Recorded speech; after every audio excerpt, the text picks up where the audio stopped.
نہیں دیکھیں، یہ اس کو میں تو رول آؤٹ ہی کروں گا. اس کی وجہ یہ ہے کہ پاکستان کی پالیٹکس میں آپ کو تمام پلیئرز کا بیلنس چاہیے ہوتا ہے. اگر آپ ایک پلیئر کو بالکل وائپ آؤٹ کر دیں گے تو پھر یہ جو کرنٹ الائنس ہے یہ پھر ذرا زیادہ کانفیڈنٹ ہو جائے گی. وہ بھی درکار نہیں ہے ہمیں. تو بات یہ ہے کہ ایسا نہیں ہے کہ پی ٹی آئی کے پاس جو سپیس جتنی کو دی گئی ہے وہ انہوں نے لڑ کے لے لی ہے، بلکہ وہ سپیس اسی لیے دی گئی ہے کہ تمام پلیئرز کی گیم چلتی رہنی چاہیے. اگر گیم ہی ختم ہو گئی اور آپ نے ایک بندے کو وکٹر ڈکلیئر کر دیا کہ اب سارے سٹیکس پولیٹیکل آپ کے ہو چکے ہیں. خان صاحب کا بھی یہی ایشو تھا. تو بات یہ ہے کہ آپ کہنا چاہ رہے ہیں کہ خان صاحب کو ایک اریٹنٹ کے طور پہ منظر نامے پہ رکھنا ہے. نہیں، ایسے ہی ہے، بالکل ایسے ہے. اور یہ مذاکرات کی خبریں بھی لگتی رہیں گی. یہ بھی ہوتا رہے گا کہ جی آج واپس آ رہے ہیں، کل واپس آ رہے ہیں، تاکہ کم سے کم یہ جو الائنس ہے یہ چیک میں رہے کہ اگر آپ نے کام نہ کیا تو پھر دیکھیں آ رہا ہے. اور دوسری چیز یہ ہے کہ جہاں تک سہیل آفریدی صاحب کا تعلق ہے، دیکھیں میں تو سرپرائز ہوا ان سے مل کے.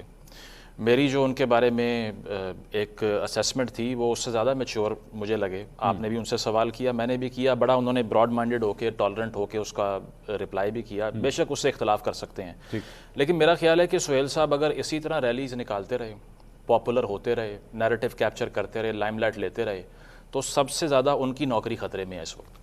اچھا. Because if he gets too prominent to become the number 2 in PTI, he will be kicked out. By Imran Khan himself. Because آپ ایسا کبھی بھی افورڈ نہیں کر سکتے کہ پارٹی میں کوئی پاپولر نمبر 2 آ جائے. اسی لیے ہم نے دیکھا کہ کبھی بیرسٹر گوہر آ جائیں گے، کبھی سلمان راجہ صاحب پرومیننٹ ہوں گے، کبھی مروت صاحب پرومیننٹ ہوں گے. اب یہ ہو گئی. ہم جب ایکچولی کمپیئر کرتے ہیں سہیل آفریدی کو بیرسٹر گوہر یا سلمان اکرم راجہ صاحب سے، تو is it this an unfair comparison? And I tell you the reason.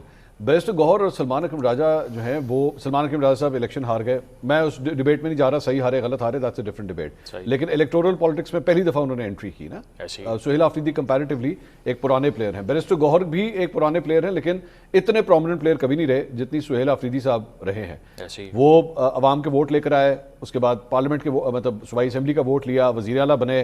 اب وہ جس پوزیشن پہ پہنچ چکے ہیں، ایک الیکٹڈ سیٹ کے اوپر آ کے بیٹھے ہوئے ہیں. کیا ان کا کمپیریزن ان لوگوں کے ساتھ کیا جا سکتا ہے؟ کمپیریزن تو ہم اس لحاظ سے کر رہے ہیں کہ خان صاحب نے ذمہ داری کس کو دی.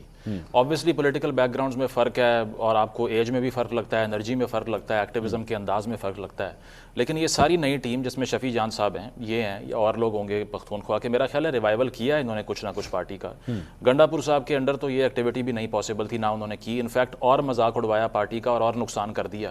جس طرح سے انہوں نے اپنی گاڑی کو واپس موڑا ڈی چوک سے، اور جو سارا ورکر باہر کھڑا ہوا تھا وہ پوچھ رہا تھا کہ آپ خود چلے گئے ہیں تو ہمیں کیا لڑوانا ہے. تو یہ ہے کہ ایک نئی جان تو آئی ہے، اس میں کوئی دو رائے نہیں ہے. سہیل صاحب کی ایفرٹس کو بھی ایڈمائر کرنا چاہیے، کوئی دو رائے نہیں ہے اس میں.